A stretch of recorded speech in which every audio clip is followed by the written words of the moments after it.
by AOVO Technology. Mosen was a man beyond description. He first killed an Osage Native American and then married the deceased's wife, who soon died from poisoning, leaving behind 2 children. Mosen asked his lawyer if he could inherit the property if the children also died, displaying a level of inhumanity that even disgusted his lawyer. Killing these children. No, not if it's not legal and I don't get the money. And I'm not gonna do it. When Mosen was arrested, the detective mockingly admired his ambition, to which Mosen happily replied, "Thank you," showcasing his shamelessness and a terrifying obsession with wealth. He even shamelessly proposed to the detective to join him in his crimes.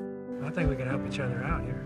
Molly, fearing the food at home, once confessed to a pastor, a detail that the detectives also learned. Interestingly, while the detectives were exchanging information, they saw Hart's uncle setting fire to his own farm. This baffled everyone until it was revealed that the uncle had just purchased fire insurance for the farm, demonstrating his extreme greed for money. Hart still administers medication to his wife daily, felt immense pressure from his conscience and the detectives. He eventually drank the last of the medicine mixed with wine, unable to bring himself to commit murder. During a visit to the barber with his children, Tom arrived with detectives, causing a panicked Hart to nervously claim his wife was very ill and used his son as a shield, insisting he needed to go home to take care of her. My wife, she's real sick. Been real sick. In the interrogation room, the detectives didn't allow Hart to sit, increasing his irritability. Tom questioned him about instructing Brady to steal a car for insurance fraud. Hart laughed and denied it, claiming he only lent the car to Brady. I loaned it to him. Tom silently opened the door, revealing Brady standing behind it. Hart's smile faded as Brady accused him and his uncle of greed, never respecting him, and even causing his imprisonment. Under Brady's testimony and continuous psychological pressure, Hart decided to betray his uncle to save himself. The bearded man was the first to be betrayed. This poor man, who struggled to provide for his 6 or 7 children, was taken away angrily, questioning who had accused him. The detective opened the door, and Hart, with his head lowered, walked in. The bearded man sighed in resignation, wondering if he was being made a scapegoat. Get your pencils. Molly was rescued by the detectives. Weak and still calling for her husband, she found herself unable to trust anyone again. This major case caused a national sensation, attracting swarms of reporters. As the uncle was taken to court, reporters questioned his innocence. The uncle claimed to be as innocent as a newborn, placing all his hopes on the media to exert pressure on the court with public opinion. Harmony Journal and Osage County. He even wrote to Brady in prison, asking him to kill his nephew Hart, promising to help him escape if successful. But Brady, now wiser, refused to be fooled again. The trial began, and the actor we know and love from The Mummy played the uncle's lawyer. He loudly protested, stating that Hart had been missing for 2 months and demanding a private conversation with him. The courtroom was shocked, and despite widespread opposition, the judge, already swayed by public opinion and money, temporarily released Hart. Reunited with his wife, who had significantly recovered, Hart held her tightly, perhaps truly understanding the importance of family for the first time. Later, when meeting his uncle and the lawyer asked Hart if he could bear to imprison his own uncle. His aunt also questioned him tearfully, asking if he could bear to harm her after all the kindness they had shown him. The lawyer then suggested to Hart that he might have been coerced into giving his testimony by the detectives. And they tortured you. No, they didn't. But they did keep me up for days. No! They beat you! They beat you! Yes, they beat me.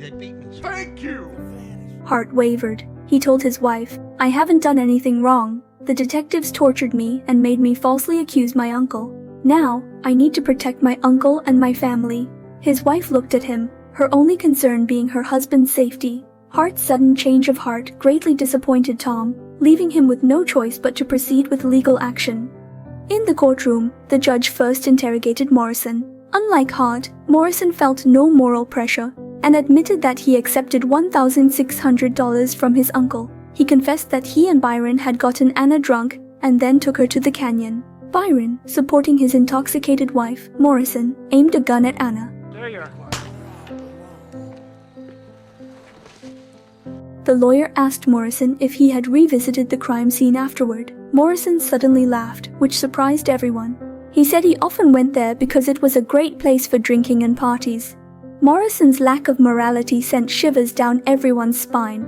After shooting his wife, Byron returned home to Molly's house as if nothing had happened.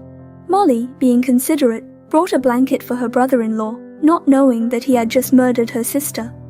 Thanks, Molly.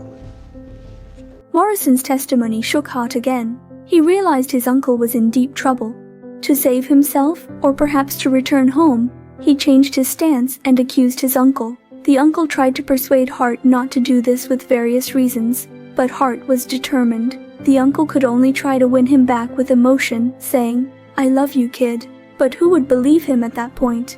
A family based on self-interest would ultimately be destroyed by self-interest. The judge began to interrogate Hart, a soul-searching ordeal. The judge asked if it was Hart who had ordered the bearded man to kill Henry. Hart nodded. The judge further asked if it was Hart who ordered the bearded man and Ash to blow up Molly's sister's house. Hart admitted again. The judge then asked who had instructed him. Hart replied, "My uncle, Hale." Molly looked at her husband, who had just learned the cause of Henry and her sister's deaths. Her husband seemed so unfamiliar to her. The lawyer asked if he and his uncle had planned this from the beginning, deliberately approaching Molly to marry her, kill her, and inherit her wealth. Hart did not admit this.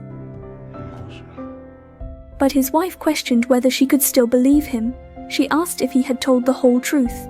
Hart responded that he had, saying his soul was purified, and he felt relieved. He assured her that he would not let his uncle near her and the children again.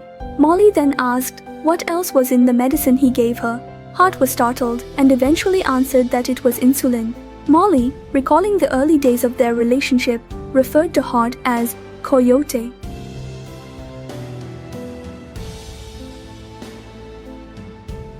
The movie ends with a stage play that dramatizes the entire case, touring nationally to large audiences. The director presents an even more brutal reality. The two doctors who aided the uncle in his misdeeds faced no punishment. Byron, involved in Anna's murder, was released without charges. The uncle, sentenced to life imprisonment, bribed politicians and was released early in 1947. He often visited the Osage people, claiming to be their best friend. He lived to 87, embodying the adage, "Bad men live long lives." Hart, sentenced to life, was later pardoned and spent his later years in a trailer park with his brother Byron. Molly divorced Hart and started a new family, passing away in 1937 from diabetes. Her obituary, read by director Martin Scorsese, was simple, mourning her mother, her sisters, and her daughter, but never mentioning the killers. To the Osage people, these moonlight murderers were unworthy of mention in their narrative, a disdainful reference to the white man who claimed to lead them into the great 20th century. Powered by AOVO Technology.